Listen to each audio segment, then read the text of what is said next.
Hi everyone, this is CA Shubhi Agarwal and welcome to another video. Today I'll be discussing newspaper dated 16 September 2023, that is Saturday edition. Let me tell you, Saturday edition is a very good edition and you must go through it because Saturday edition is very beautifully drafted by Economic Times. So I recommend Saturday edition. So let's start. Again, as I say, I must have missed certain articles. I tried to cover the important ones. So let's see what are the news articles for today. First is G20 finance track will take up crypto, MDB reforms next. So finance ministers and the central bank governors of the G20 nations will meet in Marrakech in October to deliberate over the possible reforms at multilateral development banks, that is MDBs, crypto assets regulations and the global economic outlook. Economic Affairs Secretary Ajay Seth told Banikar Patnaik in an interview. So what are the finance track's most significant outcomes under India's G20 presidency? There are many important outcomes of the finance track. Three particularly relevant in the current global context are the widening of the discussion on strengthening the MDBs, that is the multilateral development banks. So first is widening of the discussion on strengthening the MDBs, incorporating perspectives of the global south. Then firming up and building blocks for a global coordinated and comprehensive policy and regulatory framework for crypto assets. Second is about crypto assets and advancing financial inclusion and productivity gains through digital public infrastructure. So third focuses on advancing financial inclusion and productivity gains through digital infrastructure. Okay. Then second is Tata Steel to get pound 500 million from UK for port tablet. So there is a UK's largest steel plant, Port Talbot. So grant will help UK's largest steel plant shift to the electric arc furnace. So Tata Steel announced a revival plan for its UK unit, securing a 500 million grant from Rishi Sunak government to help fund the transition of the Port Talbot plant to more sustainable technologies. The announcement marks the end of the year-long negotiation between Tata Steel and multiple British governments. The grant will help the Port Talbot Steelworks, the largest steel plant in UK, shift to the electric arc furnaces. The project is estimated at pound 1.25 billion, with the rest of the capital expected to be put up by Tata Steel. So it's a great opportunity for development of the green technology, and the proposal investment will preserve significant employment and present a great opportunity for the development of the green technology. Then comes latest buzzword in EV Inc. women buyers. So now this is a one kind of a trend which is being observed, that for electric vehicles which are sold, 1 in every 4 electric vehicles is purchased by a female buyer. So which is double the shares of the female buyers for the petrol and diesel cars. So this is one kind of trend which is observed. Senior industry executives, ET spoke with said ease of driving and ownership, along with the increasing environmental awareness and propelling many women to choose electric cars over those powered by petrol and diesel. With more women joining the workforce and becoming financially empowered to make decisions, the trend is expected to continue. So this was one of the trend which is being observed. So it is a great news for the EV segment. Then India has acquired 272 Su-30 MKI, making it the largest combat aircraft fleet with Indian Air Force. So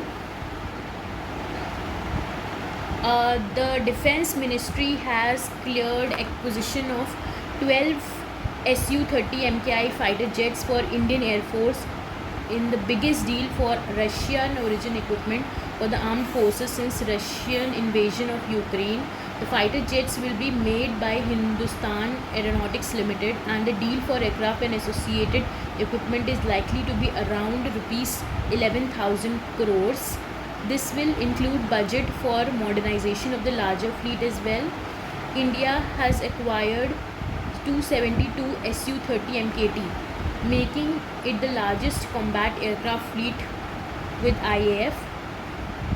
12 jets are likely to have more than 50% indigenous content, as several parts have been indigenized by HAL, which has the capability to manufacture and maintain Su-30 MKI. Jets will also have several Indian origin equipment, including communications, and will be integrated with domestically produced weapon system. Okay. Then 175 killed, over 1100 injured in Manipur since May 3. Police. Okay. So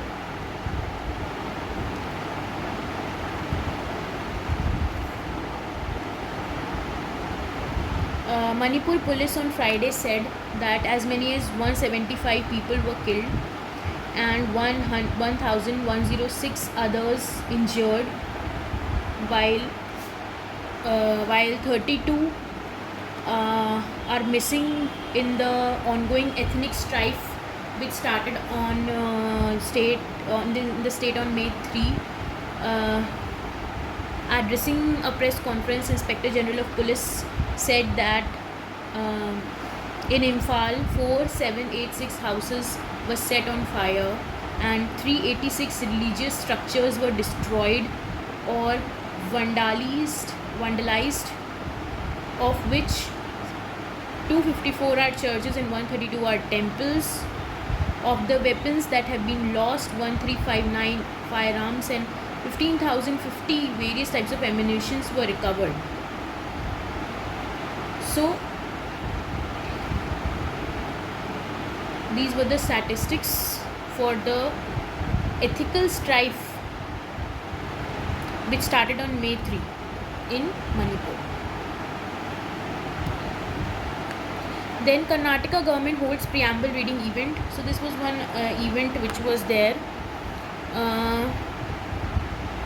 What was there? The Karnataka government on Friday organized a mega event of reading the Constitution's preamble as a part of the International Day of Democracy celebrations, with tens of lakhs of people participating in the program from the country and abroad at the same time. CM Chandramaya led the celebrations along with his deputy DK Shivkumar and other guests by reading the preamble in Kannada from the steps of Vidhan Sauda, with a large number of students, others joining in the unison. In June, Karnataka government made it mandatory for all the students in schools to read the preamble daily. So this was about preamble reading event. Then Chinese defense minister under investigation for corrupt procurement. Okay, so what this news said is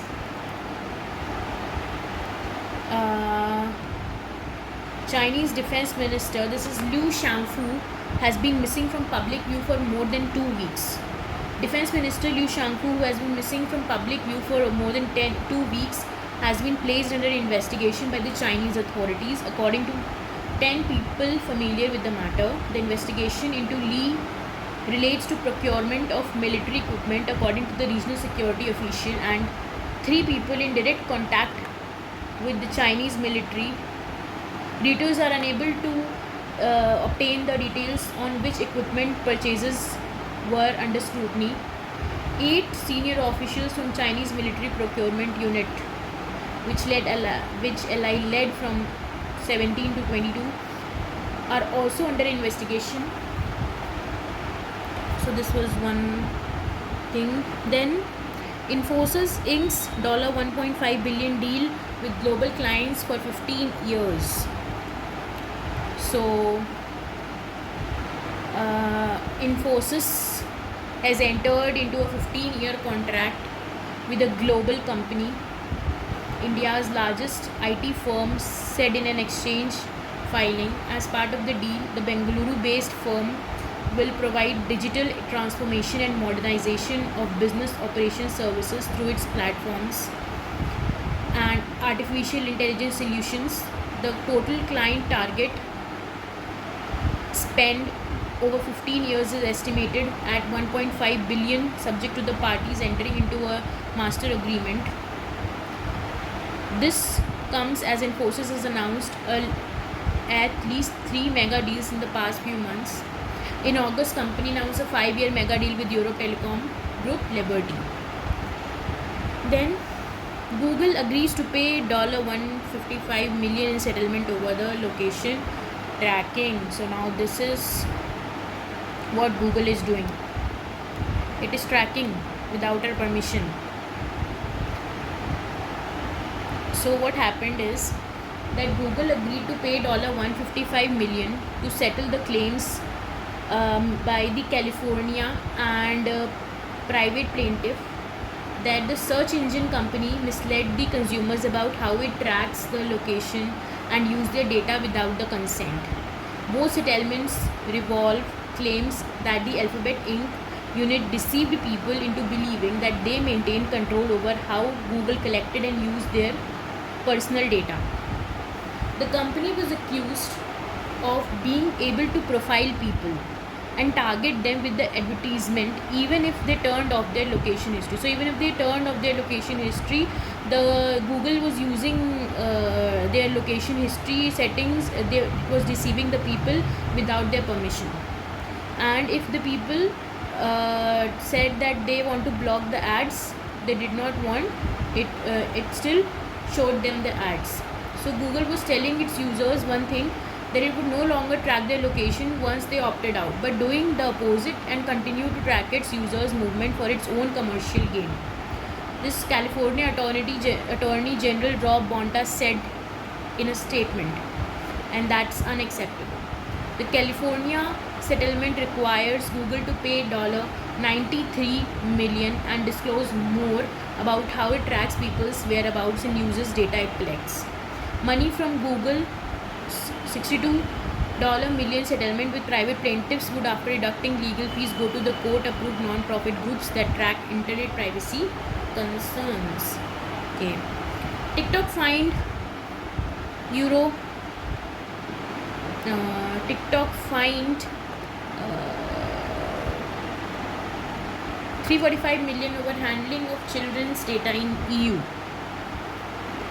So what happened? TikTok has been fined Euro 345 million for breaching privacy laws regarding the processing of children's personal data in the European Union. Its lead regulator in the bloc said in the Friday. Chinese-owned short video platform, which has grown rapidly among the teenagers around the world in the recent years, breached a number of EU privacy laws between July 31, 2020 and December 31, 2020, Ireland Data Protection Commissioner said in a statement. In the first time, Byte has been reprimanded by DPC, the lead regulator in EU, for many years for the word top tech firms due to location of their regional headquarters in Ireland. Then UPI driving digital shift in India but is not a money. UPI driving digital shift in India but is not a money maker. MasterCard CFO said this statement. What it said was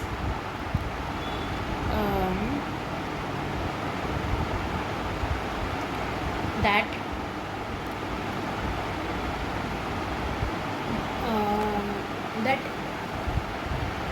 MasterCard, the world's largest payment network, said that the UPI is a loss-making proposition for the players in the ecosystem, even if it is driving the digitalization of the country. UPI is fantastic at many levels in terms of what it has done to create a digitalization in the economy. It is an incredibly painful experience for the ecosystem participants who all end up losing money as a part of this proposition. Okay. This was said by Sachin Mehra, Sachin Mehra, the CFO of MasterCard.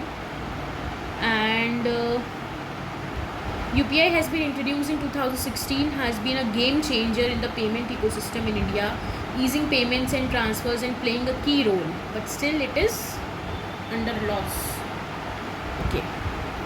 Jindal Stainless Steel invests 100 crores in Rathi Supertech. So this is one of the news. Jindal Steel has invested 100 crores in Rathi Supertech. Then INB industry working on new broadcasting services bill. So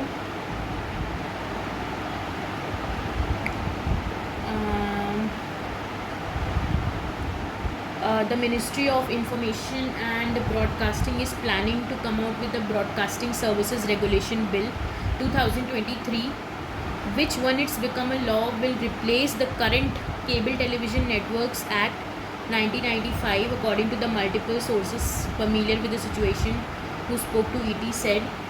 While the CTN Act primarily regulates the content and operation of the cable TV networks, the BSR bill will have a considerable larger scope and it will govern over the top, that is OTT platforms, cable TV, direct to home DTH, then HITS, then internet protocol television and radio. So MIB became the nodal ministry for OTT content and digital news platform in 2022. Broadcasting Services Regulation will replace CTN Act of 1995. However, the process will take time, as this all was said by MIB official, that the process will take time, and they will have to first put up the draft bill for the public consultation. The bill will be made public either in October or November. Okay, so this was the last article from my list. So this ends for the today's video.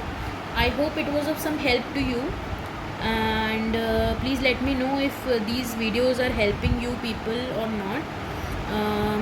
And yeah, if you get time, do read Saturday edition. It's good, and I'll probably come up with the next video tomorrow, that is of 17 September 2023.